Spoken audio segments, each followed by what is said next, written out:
Yeah, I wanted to provide you with some practical tips for working with the executive branch staff of the governor's administration, agencies, departments, and the like.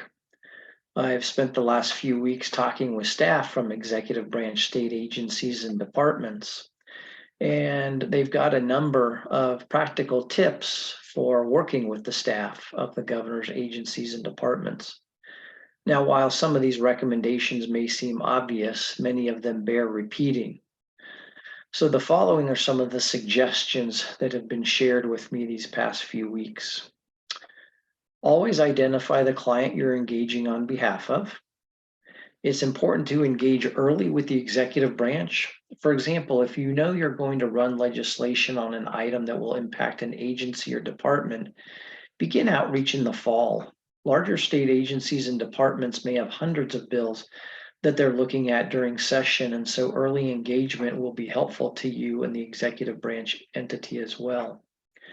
You should reach out directly to the legislative office of an agency or department because these offices will generally have a global view of their program, and the staff in these offices are specifically trained to identify which employees and programs to go to in order to ensure that the response that you receive is as helpful, complete, and accurate as possible.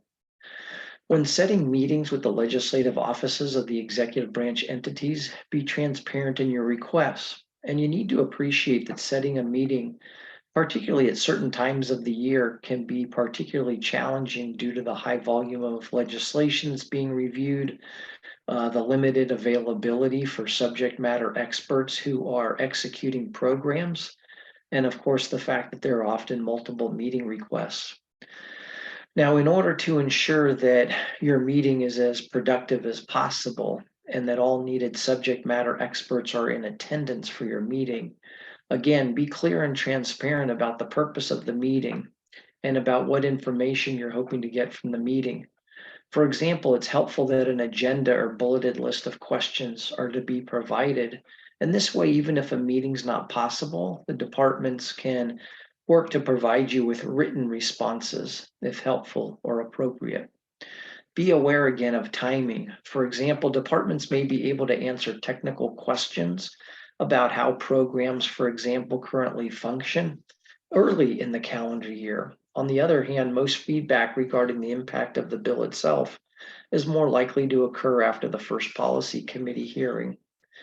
You should always expect that executive branch responses take some time. In addition to needing time to carefully consider, research, and formulate a thorough response to your questions, most agencies and departments tend to triage their responses based on, for example, the urgency of the request, the complexity of the request, or their response, and of course, the volume of requests that are being processed.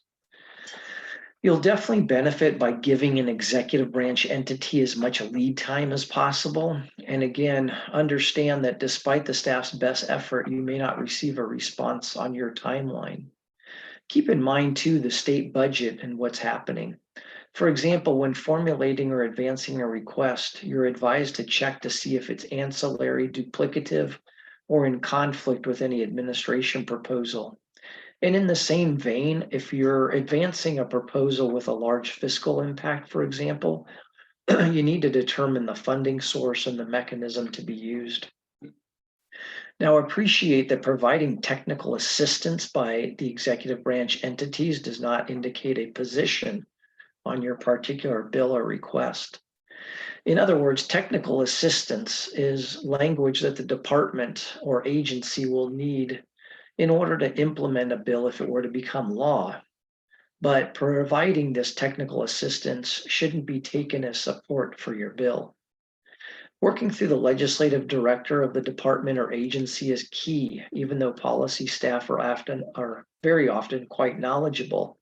However, they should not be your sole contact. And don't pressure anyone to give you their opinion or best guess. Approach the relevant department and agency before the governor's office, as the governor's staff will just push folks back to meet with the department or agency, at least initially. They'll certainly ask you if you've met with the relevant department or agency and what they said.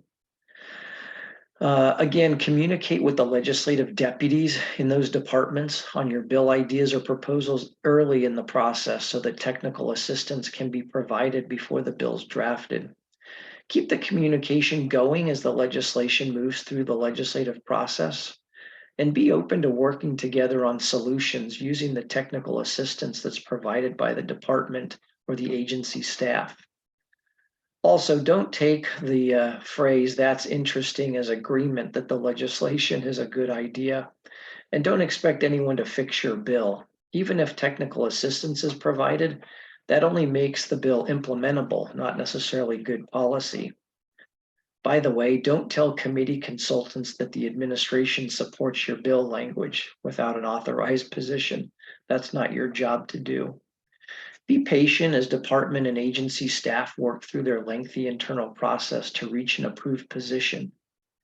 The email deluge is very real for these departments and agencies. In addition to emails related to their job functions, staff inboxes are often full and they appreciate email etiquette.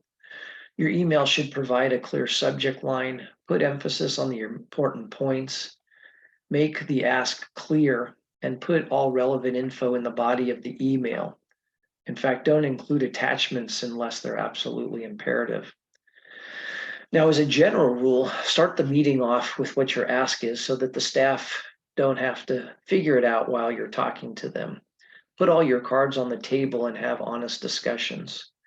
By the way, you should keep the committee consultants in the loop on amendment discussions and other actions or information that may affect the bill that you're having conversations with the executive branch. Return phone calls and emails from executive staff promptly, because unfortunately some lobbyists have a bad habit of either not responding or responding after it's too late to really be helpful. So when executive staff reach out to you on a bill, they're doing so for a reason and are usually under time constraints for getting a response. It's often helpful to provide materials in an easy to use format such as Word document so that they can take that material and place it in their analyses. It may be helpful to meet with executive branch staff at the beginning of the year to discuss the upcoming session and your policy interests as well as your client priorities. Again, always identify the client you're engaging on behalf of with executive branch staff and be clear what you're asking for. If the governor's office is suggesting amendments, they're not likely suggestions to be made. And you should be straightforward about your bill's strengths and weaknesses. No bill is perfect, and people understand that. Staff understand that any bill comes with trade-offs. So it's important to avoid puffery or excessive doom and gloom statements being made. And also, don't try to hide any backstory on your bill. For example, if a legislative proposal comes from an executive branch agency or a lawsuit, you should disclose that fact early on, because they always come out. And if they don't come from you, you'll lose credibility. If you happen to have a staffer's phone number, don't abuse that privilege. And remember to treat everyone in the legislative process with respect. And above all else, be honest in your dealings.